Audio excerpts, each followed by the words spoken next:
El diario La República, el día de hoy, publica un informe de 2 páginas firmado por mi colega y amiga Paola Ugaz, sumamente importante, donde exhibe los nombres de los obispos que habrían favorecido al sodalicium en la adjudicación de los cementerios.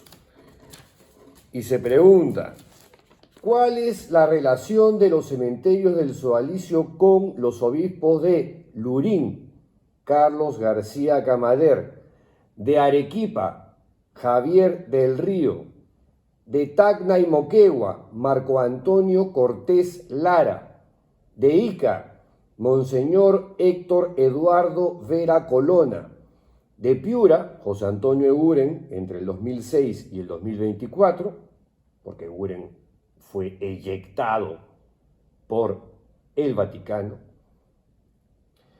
Del Callao, José Luis del Palacio y Pérez Medel, entre diciembre del 11 hasta abril del 2020, y Luis Alberto Barrera Pacheco, son dos los del Callao, José Luis del Palacio y Pérez Medel, entre el 12 de diciembre del 2011 al 2015. Y luego está Luis Alberto Barrera Pacheco. Y de Caraballo, Lino Mario Panizza Riquero, entre febrero del 97 al 2020. Y luego Neri Menor Vargas. Caraballo, Puente Piedra y Ancón. Bueno. ¿Dirán algo estos obispos? Deberían, ¿no? La Conferencia Episcopal Peruana, si sirve para algo, debería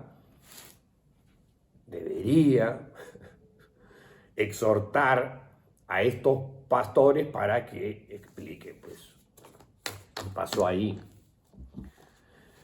Bueno, en paralelo a este tipo de informaciones sobre el sodalicium que siguen chorreando, pero como una cascada interminable y cada vez con un cariz más comprometedor, el sodalicio está que huele a miedo, apesta a pavor. Y no exagero, porque la chilla, literalmente, la chilla de los sodalites de la vieja guardia es síntoma de que el pánico se ha apoderado de la cúpula. O eso parece. ¿Por qué? Porque supongo que intuyen que algo grande se les viene encima. Que el cielo se desploma sobre sus cabezas ahorita. ¿Por qué digo esto? Porque se sienten pasos. Se sienten pasos a ritmo marcial. Pasos de ganso. Pasos arrasadores. Pasos de titanes. Que retumban como pasos implacables. Porque de verdad son pasos trepidantes. Es una cosa alucinante. Y lo más importante, ¿no? Pasos irreversibles. Y lo digo no porque me levanté esta mañana y se me ocurrió. No. Lo digo porque es lo que se extrae de las declaraciones de los propios sodálites, de sus propios directivos, de sus propios documentos y pronunciamientos.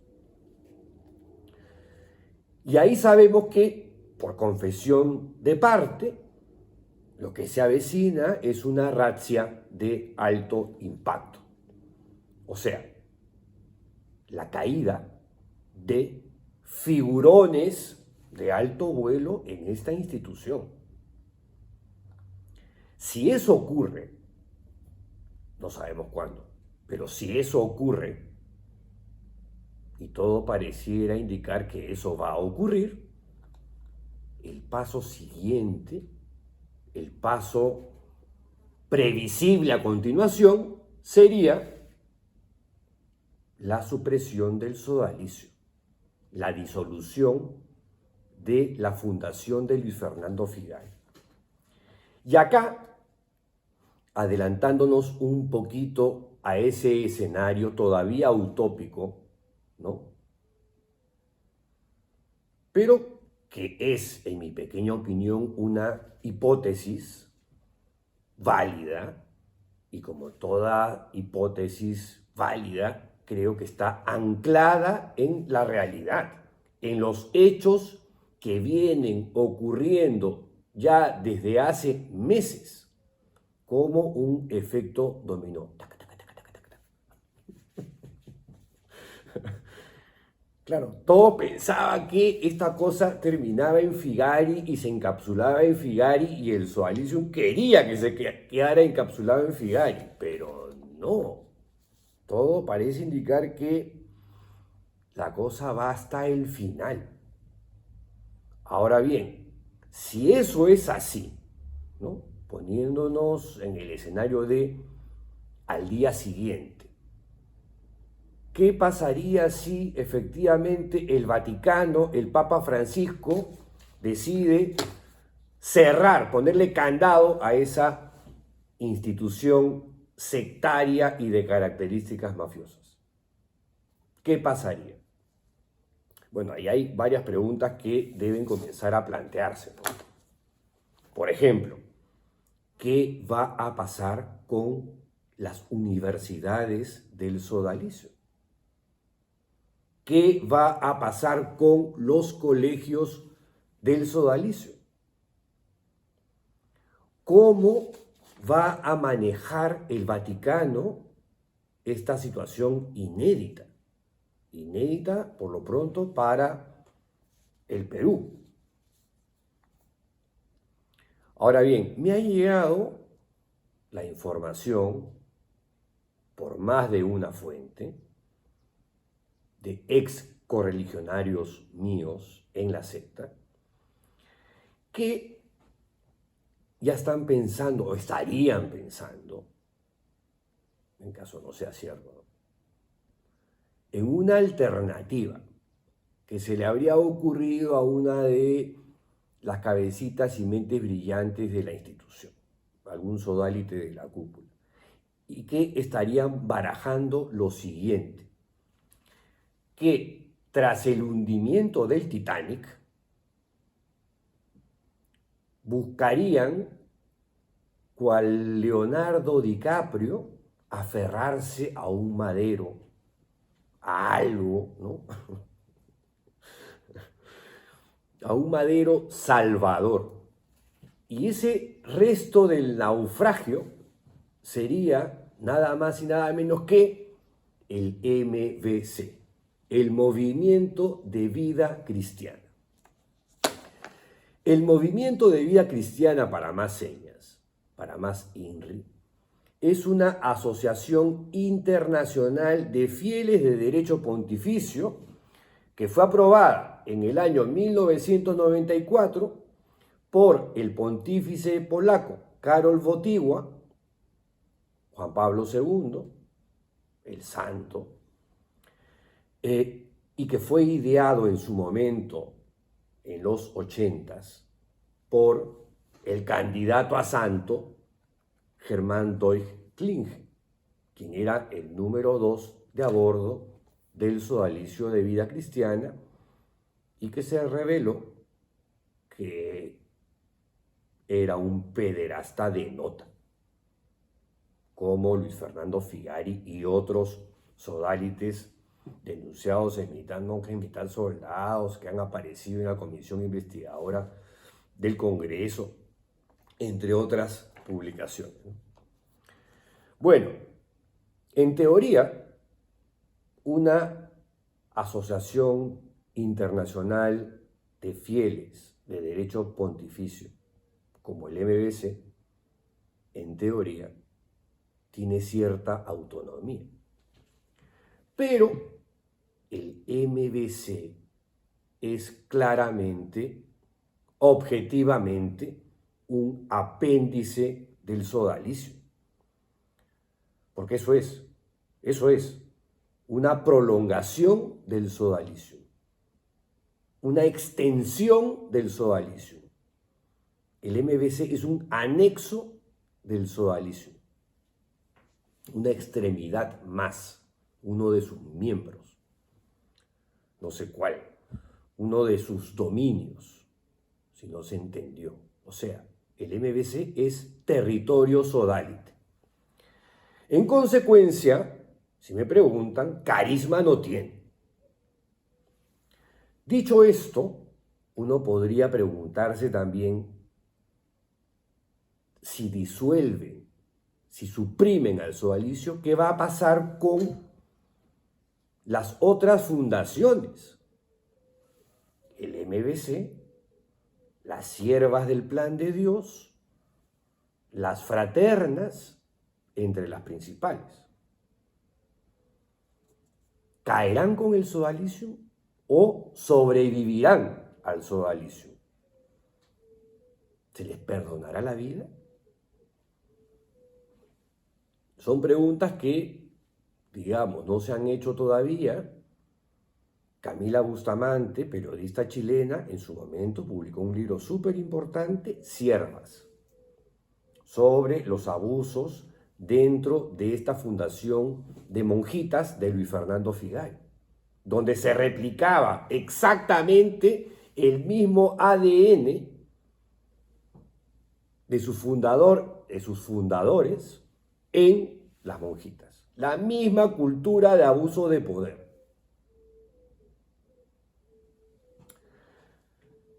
Porque, a ver, si el sodalicium es disuelto porque el fundador claramente ya se demostró que carisma no tenía, ya era un depredador sexual hacia finales de los 60. Cuando funda el sodalicium en el 71, sus abusos sexuales se registran a partir del año 73-75 y en adelante. Entonces creó la organización porque necesitaba una fachada para perpetrar sus crímenes. 2 más 2 son 4. Y además, qué coincidencia que el número 1, el número 2, el número 3, en los 80 tenían la misma metodología, los mismos métodos, el mismo modus operandi. Y sin embargo, el informe a sueldo de la segunda comisión del sodalicium es, no, actuaron individualmente estos señores. Nunca nos enteramos.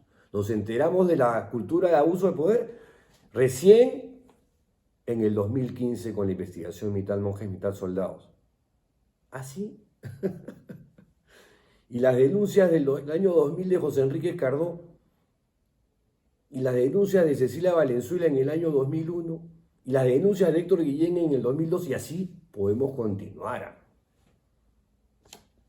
Pero bueno, volvemos, recapitulamos. Les decía que ha llegado a mis oídos que en el sodalicium estarían rumiando esta idea, ¿no?, de metamorfosearse una vez disueltos en miembros del MBC y a partir de ahí volver a reconquistar el mundo. Bueno, el MBC, les decía, es una asociación internacional de fieles de derecho pontificio. La autoridad eclesiástica competente sobre una asociación privada de fieles es la Santa Sede, o sea, el Vaticano. Esto para las asociaciones internacionales o universales o como se llamen, porque también hay asociaciones públicas, estas son las privadas. Las públicas tienen otros matices. Estamos hablando la que corresponde al MBC, del sodalicio. Y depende del Pontificio Consejo para los Laicos, que es otro dicasterio en el Vaticano. El sodalicio es una sociedad de vida apostólica y como tal depende de un dicasterio que se llama la Congregación para los Institutos de Vida Consagrada y Sociedades de Vida Apostólica, que ha favorecido al sodalicio en los últimos, durante toda su crisis, ¿no? Desde el año 2011 en adelante, hasta el año pasado, que sacaron por fin al prefecto que le tapaba todos los penales al sodalicio, José Rodríguez Carvalho. Pero bueno, este Pontificio Consejo para los Laicos es otro dicasterio, les decía, y de este dicasterio depende el MBC. O sea, es otro ministerio, otra burocracia. Ahí el prefecto es el cardenal Kevin Farrell, de origen, por el apellido, presumo que es de origen irlandés, y el secretario es el doctor Gleison de Paula Sousa, que infiero que es laico y o portugués o brasilero. Y en la Iglesia Católica, de derecho pontificio, es un término dado en el derecho canónico a las instituciones eclesiásticas, como institutos religiosos, institutos seculares o sociedades de vida apostólica, como es el caso del sodalicio. Las instituciones de derecho pontificio dependen de un modo inmediato y exclusivo de la sede apostólica, y acá estoy citando textos de la web actualizada, espero que actualizada, del Vaticano. Las instituciones de derecho pontificio dependen de un modo inmediato y exclusivo de la sede apostólica, de la Santa Sede, del Vaticano. Y en el caso de las asociaciones privadas de fieles, ojo con esto, estas administran libremente los bienes que posean según las prescripciones de sus estatutos, quedando a salvo el derecho de la autoridad eclesiástica competente de vigilar de manera que los bienes se empleen para los fines de la asociación. Pero ya hemos visto que este texto, en el caso del sodalicio, de acuerdo a las investigaciones periodísticas, ha sido letra muerta. Letra muertaza. Bueno, y el artículo 326 del Código de Derecho Canónico, la asociación privada de fieles se extingue, o sea, deja de existir, conforme a la norma de los estatutos. Puede ser suprimida también por la autoridad competente, que en este caso es prefecto el cardenal Farrell o ya el mismísimo Papa, ¿no? Y esto podría ocurrir si su actividad es en daño grave de la doctrina o de la disciplina eclesiástica o causa escándalo a los fieles. Bueno, como alocado y frenético plan B, en una situación, por cierto, jamás soñada, pero ni en las peores pesadillas de los personajes de la cúpula sodalite extendida, ni en sus peores pesadillas en plan Freddy Krueger, por Dios. A lo que voy es que este escenario, ¿no?, que han traído a mi cabeza el fin de semana pasado, que me han contado dos personas distintas, ex correligionarios ambos, sí, sobre esta hipótesis que estarían barajando algunos en este segundo, habría que reconocer si esta información es correcta, repito, tendría cierta lógica. Claro, es una gran pendejada, sí, obvio que es una gran pendejada, pero, digamos, tratando de ponerse en los zapatos de esta gente para los cuales la plata es casi todo, o todo, ¿no? Tiene una lógica, pues, de salvavidas. Claro, sería una manera burda y grosera y hasta procaz, creo, de salvar los bienes, ¿no? Y salvar el culo también. Aquí la pregunta que viene es, ¿la misión Scicluna Bertomeu ha contemplado este escenario? No lo sé. O sea, ¿se podría camuflar el sodalicio bajo el ropaje de una de sus criaturas? ¿Es posible eso? No lo sé, pero vuelvo a las preguntas iniciales. Una vez disuelto el sodalicio, ¿de quién será la Universidad San Pablo? Una vez suprimido el sodalicio, ¿de quién será los colegios San Pedro y Villa Cáritas? Estamos hablando solamente del Perú, ¿eh? Fuera del Perú tienen un huevo de cosas más.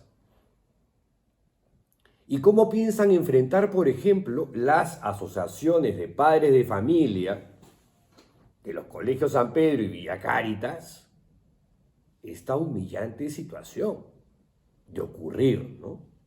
Seguimos en el ámbito de la especulación, todavía no ha pasado. Confiemos que este viaje que ha emprendido el día de hoy el Papa Francisco, el viaje más largo y extenuante a sus 88 años, a Indonesia, Papúa Guinea, Asia, etc., lo devuelva remozado, física y mentalmente. En fin, decía, ¿cómo piensan enfrentar las asociaciones de padres de familia de los colegios sodalites la eventualidad de saberse parte de una organización a la que el Papa Francisco le bajaría el dedo por ser una institución nociva, tóxica, mafiosa, etc. Y nefasta, nefasta. Bueno, por último, ya conectando con la publicación de Paolo Ugaz en el diario La República, las diócesis que menciona Pao van a recuperar los cementerios. O sea, la propiedad, ¿no? Digo. En fin, ya muchas preguntas. Como sea, se viene el día del Armagedón para el sodalicio. Se viene el apocalipsis sodalite, si no quedó claro. Se viene el fin del mundo para el sodalicio. La parucía, la segunda venida de Jesús, se les adelantó. A ellos se les adelantó. Y el gran escenario del conflicto final, ojalá, yo no rezo, pero sí cruzo los dedos, ocurriría donde empezó todo. En Lima, Perú, antes del 8 de diciembre del 2024, cuando el sodalicio cumpliría 53 años de existencia. Meses antes de enero del 2025, cuando tenían planeada con el jesuita Gianfranco Ghirlanda, con el cardenal Joseph Tobin, entre sus acompañantes espirituales, pensaban pasar ya página, hasta que el Papa sorprendió a tirios y troyanos y cayeron del cielo en parapente Monseñor Scicluna al costado de Monseñor Bertomeu. ¿Qué tal? ¿Qué tal? Bueno, lo dejo ahí y me despido hasta el día de mañana, si la tolerancia lo permite. ¡Chao!